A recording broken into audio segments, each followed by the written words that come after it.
Hello, everybody. My name is Dan Skip Allen, and this is the Top 5 Weekly, where myself and some guests talk about a topic. It could be an actor, it could be an actress, it could be a director, or it could be just a topic, a movie topic. On this particular episode, it is a movie topic. It's Courtroom Dramas, and you know I don't do this by myself, so I'm going to bring in my guests right now, and I'm going to introduce them. Peggy, welcome to the Top 5 Weekly. I'm glad to finally get you on an episode. How are you doing this evening? I'm doing pretty good. Glad to be here. I've been trying to get on an episode. I know our schedules haven't quite mashed out up to this point, but I'm happy to be here. Happy to be a part of it. Let's go. And a guy I've been on a few trivia matches and different shows with in the past, Mr. Caleb Boatman. Welcome to have you this evening. Yeah, this should be fun. I love a lot of courtroom dramas, so this was tough to make my top 5, but I'm happy with my list. Yeah, I was thinking the same thing, man. I'm like, how do I get this down to 5?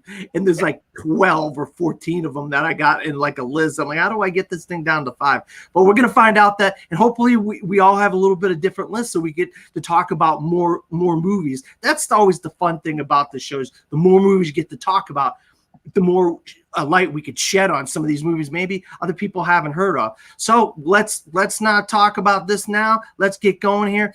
Peggy, what is your number 5? For my number 5, I went with To Kill a Mockingbird. All right, hold your horses there, Peggy. Hold your horses there. Caleb, do you have Kill a Mockingbird on your list? Barely missed my list. Oh wow, I have it on my list, so we're just gonna hold on until it gets up to me. So let's go to Caleb. What's your number 5? My number 5 is the 1960 film Inherit the Wind. Wow. Okay, Peggy, I'm assuming you don't have that on your list. I'm not familiar with that one. Okay, and I do not have that on my list. So Caleb, take it away. Yeah, this is Stanley Kramer, who does a lot of courtroom dramas. The one that barely missed my list, Judgment at Nuremberg. But this is the one that made it. It's the true story of the John Scopes monkey trial, which was a real trial in like the 50s of like a teacher who taught evolution in schools. And it's the story of Henry Drummond, who is this lawyer kind of trying to defend this teacher, and Matthew Harrison Brady, who was the prosecuting lawyer, who is also a famous politician. And it's Spencer Tracy, Frederick March, Gene Kelly. It's really well written. It's got this very bittersweet tone at the end. It's Stanley Kramer, who also directed films like Judgment at Nuremberg, Guess Who's Coming to Dinner, It's a Mad, Mad, Mad, Mad World. Like, I think this film is very, very underrated. Yeah. Wow. I'll be honest with you. I have not seen this. If I have, I just don't remember it. Peggy, have you seen Inherit the Wind? I have not.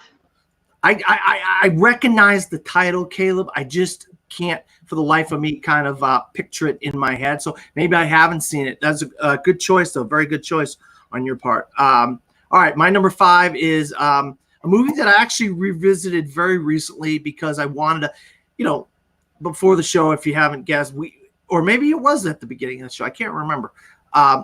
This list was hard. Courtroom Dramas is not an easy list to come up with. So I decided, I think I wanted to get this on here because I'm a big fan of Matthew McConaughey.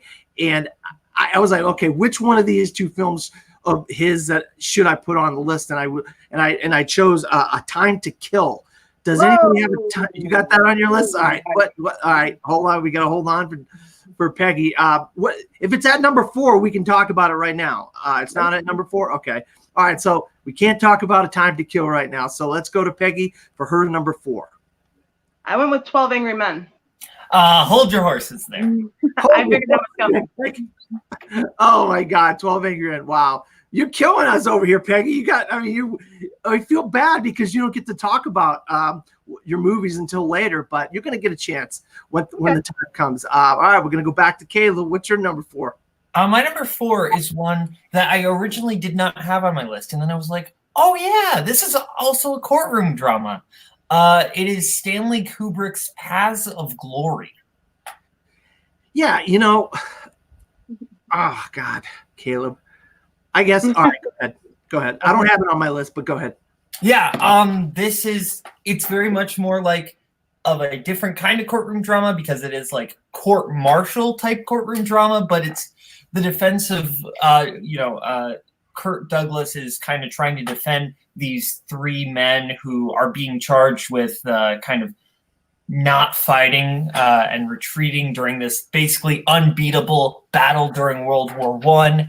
And it's very, very, very well made. It's Stanley Kubrick, the dialogue that's being built up here. It's fantastic. I definitely recommend it. It's one of Stanley Kubrick's most underrated movies, I would say. It was not the movie that I expected to get when I first watched it, and I'm very glad I watched it. Have you seen Paths of Glory, Peggy? No, I'm 0 for 2. Yeah, well, there's a reason why you wouldn't be on the World War I episode. That's probably right. That's probably one of the reasons. I have seen Paths of Glory. What a great film. It's one of Stanley Kubrick's best films. I don't consider it as much a courtroom drama as I do a World War I film, but you can interpret it each way. So I'm glad that you interpreted it as a courtroom drama, Caleb. And it's a great film. I can't say enough about it. Kurt Douglas is incredible in it. And it's one of Kubrick's better films. And I'm not the biggest Kubrick fan, so we'll just leave that for what it is. Now, my number 4 is a movie starring Richard Gere. I don't know if anybody has this. From Peggy's town of Chi-Town, Chicago, Illinois, we have Primal Fear. Has anybody seen Does anybody have Primal Fear on their list? Not on my list, but I have seen it. I've seen it. It barely. It's one of my honorable mentions. Okay, all right. So Primal Fear. Then it stars Richard Gere as a lawyer, and he has to defend this guy who he's the boy's like the altar boy. He's an altar boy, and he's at the scene of a murder, and Richard Gere has to defend this guy. And it turns out the guy has multiple personality disorder. The one side of him isn't the killer, but the other side of him is the killer. Spoilers for a movie that came out almost 25 years ago. So spoilers, if you haven't seen Primal Fear, go see it. Sorry if I'm spoiling it, but this is a show about talking about movies, and we do spoilers on here because you can't not do spoilers when you're trying to talk about movies. I feel like now I'm gonna get into a little bit of Oscars talk here. Cuba Gooding Jr. won the Oscar for Jerry Maguire, and Edward Norton, who plays the boy with the split personality, he got nominated. I feel like Edward Norton got robbed. I think he was phenomenal in this movie. Richard Gere was phenomenal in this movie. It's one of the best courtroom dramas I have ever seen. I've seen a lot of them, and I really, really love this movie. And I just can't say enough about Edward Norton's performance. I mean, when that twist comes and they realize that he has a split personality, it's like a shock because you don't see it coming. When I saw this movie, and I think it was 1996 or 1998 or in there somewhere, 96. Yeah, I was like, what the heck? I was shocked. I was so shocked because I didn't see it coming, and that's how great they hid this within the context of the movie. And then I said, all right, this guy's a guy to watch, Edward Norton. And of course he did American History X and a couple other things around that time. So, but Peggy, what are your thoughts on Primal Fear? It's been a while since I've seen it, but yeah, you're right. Edward Norton's, that was like one of the performances that really put him on the map as far as like being one of like the foremost actors of our generation, if you want to put him in that category, which a lot of people do. But yeah, it's been a while, so I wish I could talk more about it. But Caleb, you got any thoughts on Primal Fear? Oh yeah, I think that twist is fantastic, and I'm going to continue with the spoilers. That final twist where he goes, "There never was an Aaron," like where he was kind of the real one was the bad one. Like that's so great. Like just the scene when he first discovers the multiple personality is just such a powerhouse performance from Edward Norton. And I do agree with you. I think I don't want to take anything away from Cuba Gooding Jr. and Jerry Maguire, who's fantastic. but man, is Edward Norton just pitch perfect in Primal Fear. So this is a good pick. It was one of my honorable mentions, so it barely missed out. Yeah. It's hard, like we said, there's so many. I'm glad now we're having a chance to talk about a lot of films this way. All right, Peggy, hopefully you get a chance to talk about this one. It's your number 3. Well, this is the one you named earlier. It's Time to Kill. Okay, good. So that means you and I can both talk about Time to Kill.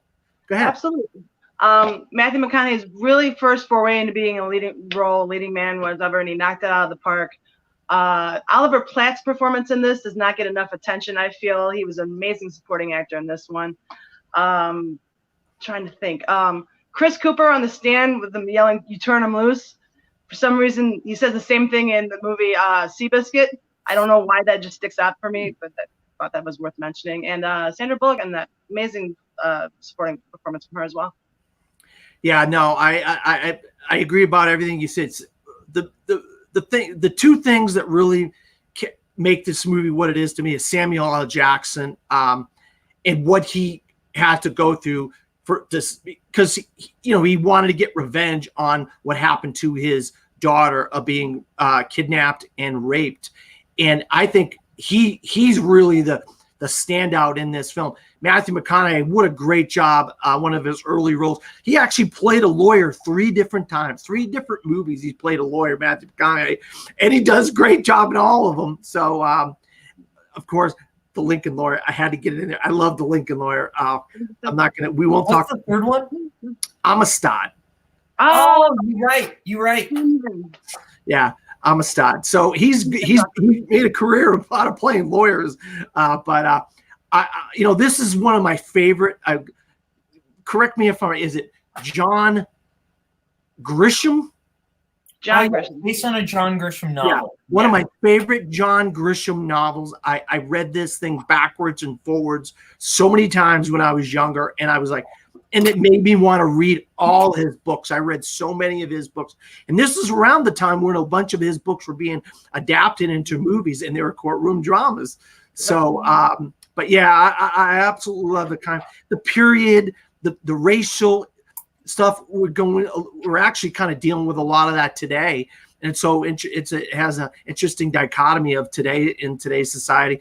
And it had a really like the sweat on people's face. They really captured the South and the dirtiness and the grittiness of the South. And I know people don't talk about, but I like Kevin Spacey in this, so that's all I'm going to say. I won't bring up a whole lot about Kevin Spacey, but the guy is a good. He plays the sleazy lawyer well. Yeah, and he was another one who played a lawyer in The Garden of Good and Evil. Oh yeah, I believe he's in that. So, all right, yep. So that was Peggy's number 3, A Time to Kill, and my number 5. So we're going to Caleb's number 3. All right, my number 3. I feel bad that I just only did old movies for these first 3, but like there are so many good ones. So I'm going with the Billy Wilder movie from the 1950s, Witness for the Prosecution. Oh, what a good one! I don't have it on my list, but this is a good one. Peggy, have you seen Witness for the Prosecution? No, okay.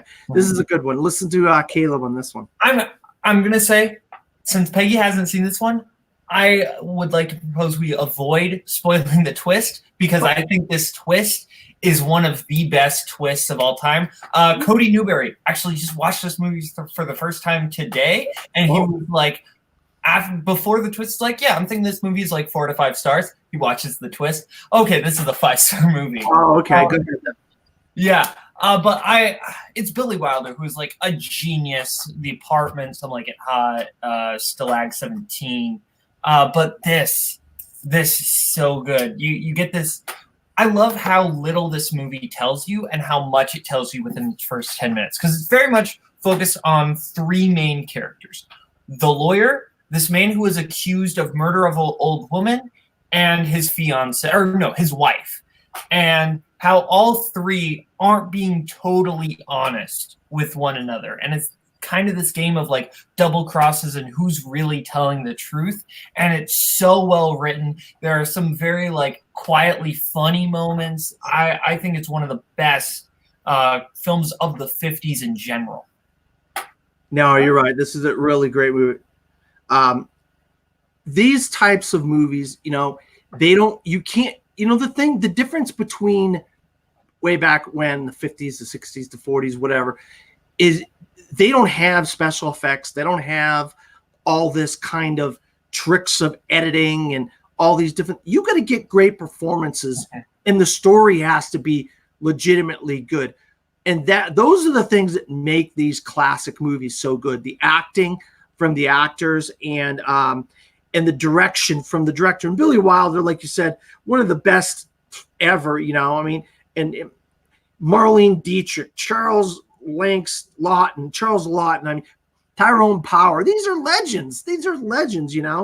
Elsa Lancaster. This thing is, there's so many just phenomenal actors in this movie. That's when when you got a great cast like that, they're drawn to the story, they're drawn to the script. And Billy Wilder, the director, he like you said, he's one of the best around. So definitely Witness for the Prosecution. Peggy, check that one out when you get a chance. I have it written down. It's on my to-do list. You could probably check it out. I would look into like Turner Classic Movies or AMC. Not AMC. Is it AMC? I can't remember what. If you have Amazon Prime, it is currently on Prime. So there you go, Peggy. It's on Prime. All right. My number 3 is a film that I feel like should have won its lead actor an Oscar. He did not win an Oscar for this film, and I think it's an absolute crying shame because this is the performance. This actor that's in this movie, his name is Paul Newman. And Paul Newman should have won an Oscar about 3 or 4 different times. But he ends up winning for a movie he should not have won an Oscar for. The movie, if you really put it down to it, he should have won for The Verdict. And it's a film from 1982. And the problem is he was going up against Gandhi. Ben Kingsley. Yeah. Ben Kingsley, Gandhi. And nobody was going to beat Ben Kingsley that year. And it's just sad because this guy, he's a Boston lawyer. He's an alcoholic. He's just kind of a schlub. And he just kind of falls on this case involving the church and whatnot. And it's really, in my opinion, Paul Newman at his absolute best. Because one of the things about lawyer movies or movies in courtroom dramas, these guys, it's about the last case. It's about the last case they had. And it's like they live and die for each case that they're, and this guy hadn't had a winning case in so long. The name of the character is Frank Galvin. And he's just an alcoholic. He's down on his luck. He's kind of a sad sack of a guy, but it has Jack Warden in a supporting role. The judge is Milo O'Shea. He's a classic character actor. James Mason, which you probably remember him from North by Northwest and a bunch of different things. And one of the first things I ever saw Charlotte Rampling in before she was nominated for an Oscar a few years ago. She was in The Verdict many, many, many years ago. Another one you might hear us talk about later on, Mr. Edward Binns. He's in a movie that we might be talking about a little bit later on. No spoilers here. But The Verdict, I just can't say enough about Paul Newman's performance, and he really anchored that movie. Peggy, have you seen The Verdict? No. Wow, it's I know. Go ahead. What'd you say? I said I've got some homework to do. You're gonna love The Verdict. This guy is Paul Newman. I rarely think he's better than than this movie. This is my opinion. Caleb, you got any thoughts on The Verdict? Yes, I do want to say I tried to limit myself to one movie per director, and this is directed by Sidney Lumet. And no spoilers, but you can probably guess. Yeah, I know what one you got coming up. Then I know which one you got coming up, Caleb. Yeah, it is such like a thematic kind of closer to that other movie, and I think it really works well as like a double feature. It's very good. I think it kind of drags a little bit at points, but I think it's still very good. I think the opening, it doesn't quite hit me like, okay, you got the alcoholism, but then once the actual case starts going, then I think the movie very much hits. But it's very good. I definitely recommend it. I couldn't quite squeeze it onto my top 5. Yeah, no, that's fine. I mean, and the thing is, what I love is we're getting to talk about a lot of different movies. All right, so now, Peggy, we're going to your number 2. Let me look on here. Yeah, your number 2, Peggy.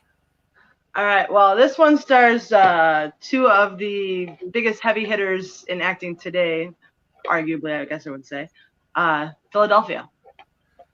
Yeah, I did barely miss Philadelphia. Barely missed my list. I was like, dang it, how can I not get Philadelphia on the list? And maybe 5 years ago I would have had it on my list. Caleb, do you have Philadelphia on your list? I don't have Philadelphia on my list, but it is a very good pick. So very good pick. It won Best Picture. It won Tom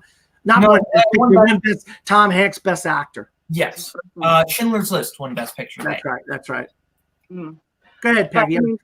Such a powerful performance from Tom Hanks. And it just I just recently revisited it earlier today, and it's just crazy to think of how different society was. And that wasn't that long ago. This was late 90s. And it was just such a powerful movie. Antonio Banderas, very, very underappreciated role he has in that one. I don't know. You guys can talk a little bit more about it, but I thought it was fantastic. So yeah, my number 2. You got any thoughts on Philadelphia? Oh yeah, I think it's incredibly well made. I mean, it's Jonathan Demme coming right off of Silence of the Lambs, and obviously Hanks is astounding. You know, his kind of slow transformation throughout the movie as he's slowly being succumbed to AIDS is incredibly heartbreaking. But I think the heart of the movie is Denzel Washington. Like, obviously, Tom Hanks, I think, is probably giving the better performance. But I think Denzel, he has kind of a thankless job in this movie because he kind of has to be more of the standard character. He doesn't get to be as flashy. But I think he's doing such a good job. And without him, I don't think the movie works as well. But everybody, as you said, Tony Banderas is fantastic. Tom Hanks is fantastic. It's such a heartbreaking movie, but it's very good.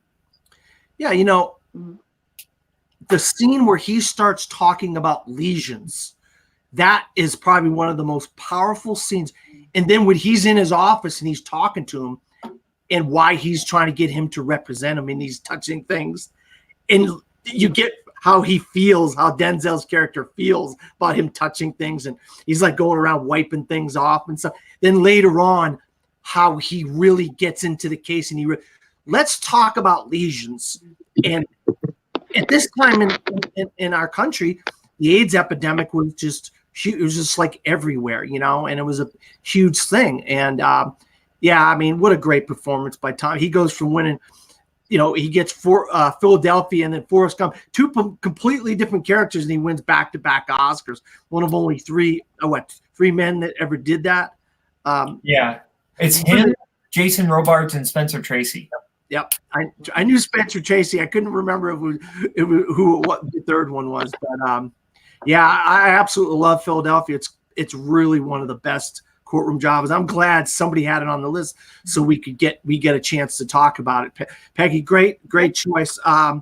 So we're going to Caleb's number 2 now. Okay, my number 2. I think it's one of the most quotable courtroom dramas of all time. It is A Few Good Men. Whoa! Oh, she got that. I mean, we know what number it is for Peggy, so we're gonna have to hold off on A Few Good Men because Peggy's got that, I think, at number 1. But so we'll get a chance to talk about. Okay, Peggy, but instead of talking about A Few Good Men, we get a chance to talk about To Kill a Mockingbird, because To Kill a Mockingbird is my number 2. And I'll tell you what, I'm gonna start, and then I'm gonna throw it to you, Peggy. I'll tell you what, I absolutely love To Kill a Mockingbird. This isn't only one of the best courtroom dramas. It's one of the best films of all time, in my opinion. And this performance by Gregory Peck is second to none. I mean, there's rarely a movie that you're going to find a better performance than Gregory Peck in To Kill a Mockingbird. And it is so great about this guy who's defending this this black guy. Another one very similar in a lot of ways to A Time to Kill. You know, then there's a crazy weird character called Boo Radley, and the very first role ever for Robert Duvall. And then, you know, there's so much about this film, and it's all filmed in black and white. The director is Robert Mulligan, and it won a bunch of screen Oscars for screenplay and best. I don't know how many. I got the list here in front of me. Gregory Peck won lead actor. I remember that. Yeah, he won. Gregory Peck won lead actor. This is the best score for Elmer Bernstein. There's just so much about this film that I thought. And then the little girl in it. Oh God, I'm dying here. Help me out, Peggy. The little girl. Scout. Oh God, was she great or what in this movie? I mean. There's so many different characters that really bring this movie to the forefront of why it's such a great movie. But it's Gregory Peck. It's the story of a white man defending a black man in the South and whatnot. And it's based on the novel by Harper Lee. It's one of the greatest novels of all time. So it's when you have them type of situations where you have a great novel and then you say to yourself, oh, can they adapt it? Well, this is one of the few times where the movie is just as good, if not better, than the book. And so I've been talking about it for a while now. So Peggy, you take it away. Give us some thoughts on To Kill a Mockingbird. No, honestly, you hit pretty much everything that I wanted to touch on. Amazing performance by Gregory Peck, lead actor, Oscar, well deserved. Scout, probably my favorite character of the whole thing, just because she kind of reminded me as a kid. I grew up a little bit tomboy and fussed when I had to wear dresses to school and all that stuff. And then the fact that Robert Duvall is in this, are you kidding me? It's so insane. And I really wish I lived in New York City right now, because I don't know if it's still playing. The run may have ended, but Aaron Sorkin put it up on Broadway, and Jeff Daniels is leading in it. Oh, it might be over, but I really wish I would have seen that production. Sounds like that would have been amazing. Oh man, Jeff Daniels as the lead in To Kill a Mockingbird. Are you kidding me? That is with Aaron Sorkin adapting it for the stage. Yeah. Say that again. Said with Aaron Sorkin adapting it for the stage. Man, yeah. what a wow. Well, you know, they did the show on HBO, The Newsroom, which was phenomenal. I mean, phenomenal. Jeff Daniels was like perfect for that, and to see them work together again on a play like that of one of the greatest movies of all time to adapt it to the stage, that is pretty freaking great. Yeah, I absolutely love this movie, and I'm glad that you had it on your list. At 5, I was surprised that you had it at 5. I mean, to be honest with you, I'll be honest with you. Go ahead. There's little things with it, like when Boo Radley first appears in the house, he's right behind the door. Like, how did he get there? They've done the same thing on Friends with Chandler, and just drives me insane. I know it's for blocking purposes and reveals, but that's little things like that knocked it down. Yeah, and his coming out at the end and saving the day at the end, you just like, yeah, Boo Radley is a good guy, and he's just a little bit misunderstood. Caleb, you got any thoughts on To Kill a Mockingbird? Oh yeah, I think I mean, obviously it's a classic for a reason. I really enjoyed this film. I read the book as a kid, and then I saw the movie. I saw it in like middle school, and it's very, very good. I do want to point out like how amazing it was that they made the movie in 1962. Like there were still like racial problems going on in the 60s. So very good on them for actually trying to get out that message, especially to the South in 1962, because obviously the South needed to get their act together in the 60s. But it takes place in Alabama, so that's adds more to it. What were you saying again? Oh yeah, it would have been it's my number 6. Like it just barely missed my list. So yeah, definitely deserves to be brought up because it's a classic for a reason. Yeah. All right, Peggy. Now you get a chance to talk about your number 1, which is Caleb's number 2. Is it? Yes. So go ahead, Peggy, and then Caleb, you take it away after that. Few Good Men. That would be A Few Good Men. Again, Aaron Sorkin was originally a play that he wrote for Broadway, which was adapted to a movie. Rob Reiner does a great job with it. Fantastic, spot on, perfect performances from everyone, from Kiefer Sutherland to Kevin Bacon to obviously Jack Nicholson, Tom Cruise, Demi Moore, Kevin Pollak. Loved him in that. You guys can talk a little bit more about it, but yeah, it was my favorite courtroom drama of all time. Number one, A Few Good Men. Caleb, you had it at number 2. Wax poetic about A Few Good Men. Yeah, I mean, it's you can't handle the truth monologue is so iconic. So iconic. Like, everybody knows that. And it's so well written.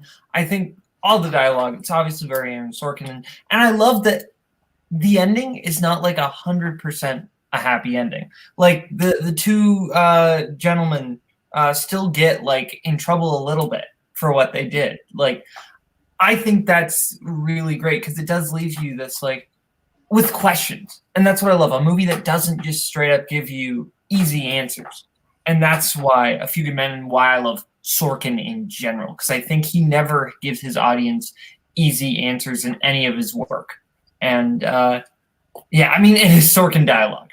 Like, I don't think anybody writes better than Sorkin as far as dialogue-wise, except for, like, maybe Quentin Tarantino, but even then it's like neck and neck. They're maybe Sorkin. I don't know. They're both.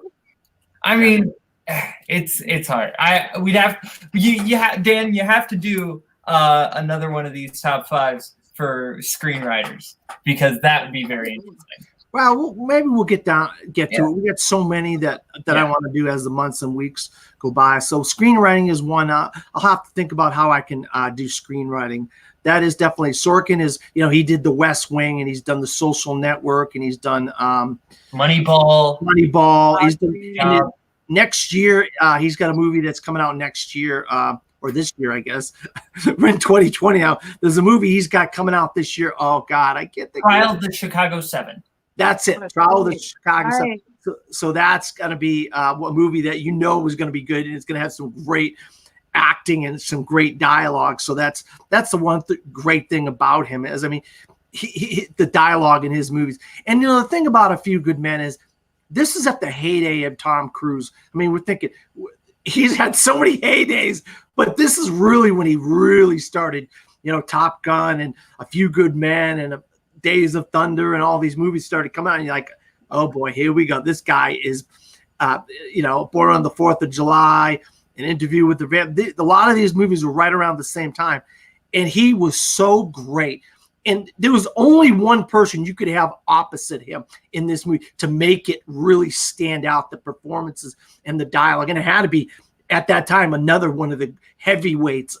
And it had to be Jack Nicholson. And like Caleb said, one of the great scenes in movie history, that whole line of dialogue between William Caffrey and Jack Nicholson's Colonel Jessup. But another one that, like, I'm looking at my list here and I'm like, I got like 7 honorable mentions. It's like you just can't do 5, I mean, but we'd be here all day if we did 10. So we don't all have all kinds of time. I know Caleb doesn't, but all right, Caleb, I know it's my number 1. It's your number 1, and it was Peggy's number 4. So because it's your number 1, I'm going to go to let Peggy go. It was her number 4. Let her go first. Then we'll go to you, and I'll go last. 12 Angry Men, I'm assuming? Yeah, it was only my number 4, so I won't take up too much time. Just fantastic top to bottom movie. I love the fact that it's been homaged in many different ways, in many different instances, like Veronica Mars did an episode where it was like 12 Angry Men. The Amy Schumer episode where they did like a mock thing of it just shows how iconic of a movie it was. I'll let you guys talk about it because they were number 1, so you guys go ahead. Caleb, 12 Angry Men. Oh, yeah. I mean, that cast, like, not all of them are like, it's not like stacked cast. Like, you read that list, like, yeah, I know quite a few of these, but everybody is perfect. obviously Henry Fonda, but you have Martin Balsam as kind of the in-between point between, one side and the other. You have Jack Warden, who just wants to get home to his baseball game. You have all the different actors in there, and the way it culminates, like the way Sidney Lumet shot this movie, where the movie starts out right, it is very much like, I believe it's like a 10-minute long take of just all of them in the room. Well, it doesn't technically start out that way, but once they're actually coming into the room, it's like a 10-minute long take, and it's shot from like above. But as the movie goes on, the camera gets lower and lower, and the shots get closer, and the shots get quicker. And I think it's to show obviously the intensity of the situation as it goes on. And it's so brilliantly written, so brilliantly directed. I love Bridge on the River Kwai, but I still stand by 12 Angry Men should have won Best Picture, Director, Screenplay in that year. Actor. Yeah, Alec Guinness is so good in Bridge on the River Kwai. That's tough. Yeah, you're right. No. I mean, I could go on and on about this. Lee J. Cobb as juror number 3 is just absolutely, we find out what his motivations are at the end about how his kids didn't turn out the way he wanted them to. And so he's taking out on this kid. Like you said, Martin Balsam is juror number 1. Jack Warden is juror number 7. I got tickets to the ball game tonight. And the rain outside, one of the things I loved is it intensifies like the heat inside of that juror room. And you look at the outside, it's a hot summer day and it's pouring down rain. George Voskovic is juror number 11. E.J. Marshall, juror number 4. Ed Begley is juror number 10. They all have their moments to shine in their own little way. And we get to see their own like little pieces of each one of these people, where they come from in a way. Not really, we don't really know a lot about, but by the way they think and talk and the arguments that they make, like they talk about the switchblade, and that guy comes from a certain part of town where people carry switchblades and things like that.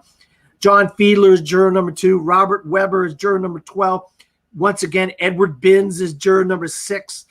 But really, it's juror number 8 by Henry Fonda, to me, that just absolutely blew my mind as a kid when I first saw this. And I was in a play of 12 Angry Men when I was a kid, a teenager. He just, he's the only one. He's the only holdout. And like, really, dude, you're the only holdout? Well, we can't just convict this guy and just not talk about it. And one by one, he convinces these guys that maybe this story of what happened about this kid and the train and the old woman and the walking down the hall and all this stuff is just, I cannot, it's one of my top 10 movies of all time. It's literally like 6 or 7, I think, or maybe 5 or 6, I can't remember, my top 10 movies of all time. I will watch it once or twice a year. I actually have right here, I don't like to brag or show off, but I will. I have the Criterion right here of 12 Angry Men. I was going to rewatch it. I just haven't had time today, but I cannot say enough about this movie. I just think it's one of the greatest movies of all time. And like Caleb said, the filming style, it's a wide shot and you see all the guys come in, they all walk around. The fan's broken and then the fan's not broken. And that causes the tension to go up. And there's so many little things that the more you watch it, you'll see all these little things that go on. And then the ending when they're walking out and juror number 8 talks to, I think juror number, juror number 9, Joseph Sweeney, is whatever. And he says, I'm whatever. And they go their own ways. I just would love to find out more about the families and the lives of these jurors and what caused them to say the things they said and the background and all that stuff.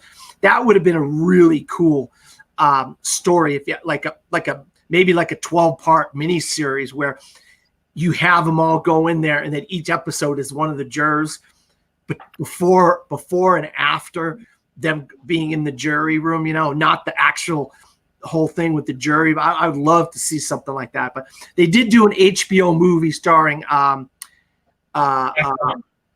Jack Lemmon, and was it Alec Baldwin? No. Was it George Scott? Tony Danza. Was it Tony Danza?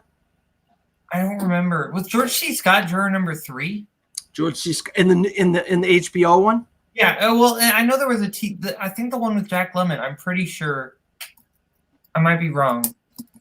I'm gonna look it up. I just put this in here just now, so I'm gonna try to see if I can find the HBO one and see who they have cast. Okay, yes. Jack Lemmon was juror number 8. Tony Danza was juror number 7, and George C. Scott was juror number 3. Yeah. The TV one. And look who did it. William Friedkin, another great director from the 70s. So he took Sidney Lumet, which, they were both great directors in the 70s, and two of the better directors, but they were kind of going downhill on as far as their filmographies and their age and stuff. Whereas in the 70s, we got Scorsese, Spielberg, Coppola, those guys started going uphill. That was like their trajectory going up. Those other guys are going downhill, but they still made some great movies, Friedkin and Sidney Lumet. But those are my 5. Let's get into a couple of Peggy's honorable mentions. The Rainmaker was one of my honorable mentions. I mean, it's Francis Ford Coppola, Matt Damon. I think it was one of Matt Damon's first really leading roles, was it not? Yeah. I saw it recently. I loved Rainmaker. Love it. Yeah, and I in preparation for the show, I revisited it and just barely missed my list. But yeah, it was a good one. Also had The Judge with Robert Duvall again, and Robert Downey Jr. Robert Downey, his career is insane. If you look at his IMDb, it's ridiculous what he's been in. Obviously, you guys know, you watch all these things. And then here's my dark horse. It's not really a courtroom drama, but there's a huge section of the movie that takes place in a courtroom. I say Pleasantville. It's not really a courtroom drama, but since it has a courtroom scene in it, I want to just make a mention because I happen to love that movie and the whole sequence where people start turning colors from black and white to color. I thought it was fantastic. So just worth a little shout out, right? No, I love Pleasantville. Don't ever apologize by saying you love Pleasantville. I love Pleasantville. And it kicked off the careers of so many great young actors, Caleb, you got any honorable mentions? Yeah, well, obviously, To Kill a Mockingbird was one of my honorable mentions, but ones that weren't mentioned, Injustice for All, the Al Pacino one. You're out of order. You're out of order. This whole courtroom's out of order. You were going to have that on your list. I swear I thought that was on your list. It barely missed my list. It was very close. But that one's fantastic. I also one that's like kind of sort of a courtroom drama, but it's kind of in that same camp as Pleasantville is Miracle on 34th Street, the original. Yeah. Yeah, that one, like that's a Christmas classic. I watch that every year. And that's a fantastic movie. And yeah, I think that was all I had as far as honorable mentions. Oh, and The Rainmaker as well. That movie was also one on there too. Well, we've talked about pretty much every one except for a couple. So the couple that we haven't talked about, I'm going to bring up Kramer versus Kramer, guys. We forgot. Nobody talked about Kramer versus Kramer. Won the 1979 Oscar for Best Picture. Meryl Streep's first Oscar. Did Dustin Hoffman win that year? Yes, he did. Dustin Hoffman won. And we got a movie that's, in a way, it's 40 years in the making. Marriage Story that's out right now on Netflix is like the 40-year version of Kramer versus Kramer. So if you want it, would it be a great double feature? We do Kramer versus Kramer and Marriage Story. I highly recommend both of those. If you want to see divorce in two different eras and how people handle divorce. That would be a very depressing double feature. Huh? Say that again? Very depressing double feature. Like, yeah, well, I mean, it's very sad. Sometimes great movies are depressing, Caleb. That's fair. No, I agree. I'm just saying, like, double features, I at least want a little bit. I don't want 4 hours of just misery. Yeah, no, I got you. Another one that won this actress her first Oscar, Erin Brockovich, Julia Roberts with her. I take exception with this because I was thinking about it. It's not technically a courtroom drama. They're in a courtroom for maybe 2 seconds. It's all binded arbitration. It's all done outside of a courtroom.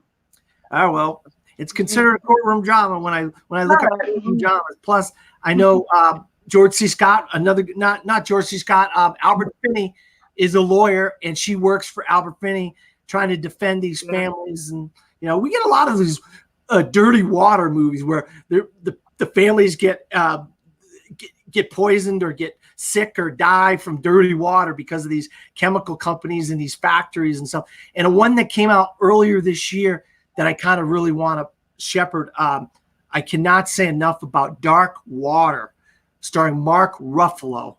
Oh my God, he is so good in this movie. Another one where it's chemical companies that are dumping their chemicals in the water, and people are dying and stuff. And if you've seen the trailer, there's a little girl riding a bicycle, and she looks over and she's smiling, and all her teeth are rotten out and stuff. That scene alone is like, what the hell? That was crazy. But the reason why we're actually doing this episode, I want to make sure, is Just Mercy, which comes out this coming week wide. It's already been out in limited release in a couple different places. So that's why we're doing Courtroom Dramas, is Just Mercy. So, Peggy, run down your 5 to 1. At 5, I had To Kill a Mockingbird. At 4, it was 12 Angry Men. 3, A Time to Kill. 2, Philadelphia. And 1, A Few Good Men. And Caleb, 5 to 1. Okay, my 5 was Inherit the Wind. My 4 was Paths of Glory. My 3 was Witness for the Prosecution. My 2 was A Few Good Men. And my 1 was 12 Angry Men. And my number 5 is The Time to Kill. Number 4, Primal Fear. Number 3, The Verdict. Number 2, To Kill a Mockingbird. And number 1, 12 Angry Men. Peggy, where can you be found? My handle across all platforms is Peggy B-Ball. Peggy B-Ball, okay. Yep. And Caleb? Yeah, you can find me Multiplex Entertainment, where I run the Movie Warzone Trivia Division. You can find me on NBE and the New British Empire, which is we have like a live show. We have a Schmodown show if you like the Schmodown. We also, I'm trying to think if there's anything else. Nope, that's it. It's those 2 things. All right, you can find me at Dan Skipbound on Facebook, Twitter, Instagram, and Pinterest. I got my Instagram working again, and I am that guy that does lists and things like that on Pinterest. But you could also, I write movie reviews and I write sports articles on cinesportstalk.com. That's cinesportstalk.com, cinesportstalk.com. And I put my best of the decade, my best of the year list. Those are all on there very recently. And I also write for another website called Disappointment Media. I know the title is a little funny, but yeah, I write and I have various articles about the best actors and best actresses of 2019 and various reviews on there as well. Disappointmentmedia.com. So for Peggy and for Caleb, goodbye. I guess I should have had my hand on the button here, huh? Instead of talking.